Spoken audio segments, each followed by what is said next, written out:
Putin war game ఏంటి?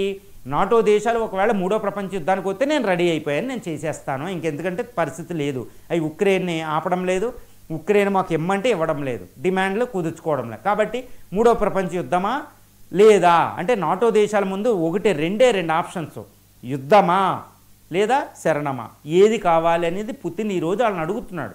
యుద్ధం అనుకుంటే నేను రెడీ, లేదా మీరు శరణం మేము రెడీ అనుకుంటే ఉక్రెయిన్ను మీరు సపోర్ట్ చేయకుండా ఉక్రెయిన్ భూభాగాన్ని నేను ఆక్యుపై చేస్తుంటే మీరు మాట్లాడకూడదు, అది గుర్తుపెట్టుకోవాలి. అది ఏంటంటే అంటే ఉక్రెయిన్ని రష్యాకి ఇచ్చేస్తే వాళ్ళు యుద్ధం చేయడు పుతిన్.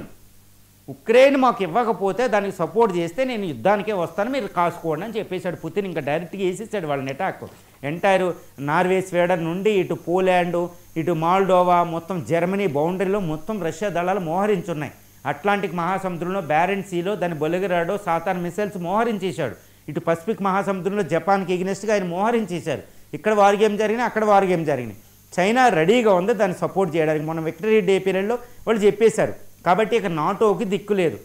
ఉక్రెయిన్కి సపోర్ట్ ఆపేసి రష్యాకి ఉక్రెయిన్ అప్పచెప్పి శాంతిని కోరుకోవడమా, లేదా ఉక్రెయిన్ సపోర్ట్కి వెళ్ళి మూడో ప్రపంచ యుద్ధమా? ఇది ఈరోజు పుతిన్ను నాటో దళాల ముందు పెట్టిన, నాటో దేశాల ముందు పెట్టిన అల్టిమేటం.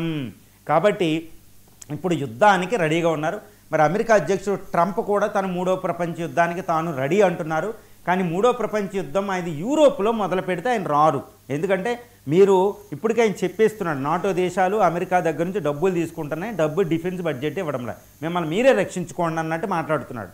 మరి ఎందుకు అమెరికా పాటుపడుతుందంటే అమెరికా ఇటు చైనాని ఆపడానికి ఎక్కువ దృష్టి పెడుతుంది. కాబట్టి ఎక్కువ ఇప్పుడు ఆయన అంటున్నాడు పేపర్ మీదే పులది, ఇప్పుడు పుస్తకం దగ్గర ఏమీ లేదు, మీరు వెళ్ళి అటాక్ చేయండి, మీరే వెళ్ళి అటాక్